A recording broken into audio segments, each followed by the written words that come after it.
School internship ഒക്കെ കഴിഞ്ഞിട്ട് ഞാൻ തിരിച്ച് കോളേജിൽ പോവാണ് കേട്ടോ. ഇന്ന് റീ ഓപ്പണിംഗ് ആണ്, ക്രിസ്മസ് വെക്കേഷനൊക്കെ കഴിഞ്ഞിട്ട്. ഇതൊന്നും അല്ല ട്വിസ്റ്റ്, ദേ ഈ കാണുന്നതാണ് കേട്ടോ.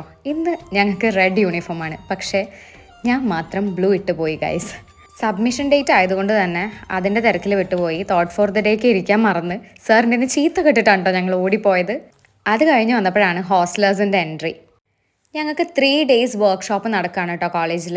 BEd 3rd സെമസ്റ്ററിൻ്റെ പാർട്ടാണ് ഈ ഒരു വർക്ക്ഷോപ്പ് എന്ന് പറയുന്നത്. അപ്പോൾ ആർട്ട് ആൻഡ് ഡ്രാമ എന്നാണ് ഇതിൻ്റെ ടൈറ്റിൽ വരുന്നത്. എന്തായാലും അടിപൊളിയായിട്ട് ഇന്നത്തെ ഡേ കഴിഞ്ഞു. കുറേ പ്രോഗ്രാംസ് ഉണ്ടായിരുന്നു. ആക്റ്റീവായിട്ട് എല്ലാവരും പാർട്ടിസിപ്പേറ്റ് ചെയ്ത് നല്ല ടയേർഡായിട്ട് ഇരിക്കുന്നൊരു കാഴ്ചയാണ് നിങ്ങളിപ്പോൾ കണ്ടുകൊണ്ടിരിക്കുന്നത്. എന്തായാലും ഇന്നത്തെ ഡേ അങ്ങനെ കഴിഞ്ഞു. ദേ ഞാൻ വീട്ടിലേക്ക് പോകാൻ നേരത്ത് ഞാൻ ഷോപ്പ് കയറിയപ്പോൾ അമ്മ കോൾഡ് കോഫി വാങ്ങി തന്നു കേട്ടോ. കൂടെ ഒരു കുർക്കുറയും കിട്ടി. 2024 ചെയ്ത എല്ലാ പൊട്ടത്തരങ്ങളും ഈ ഒരു യൂണിഫോം മാറ്റിയിടലിലൂടെ അവസാനിക്കട്ടെ എന്ന് ഞാൻ പ്രതീക്ഷിക്കുകയാണ്.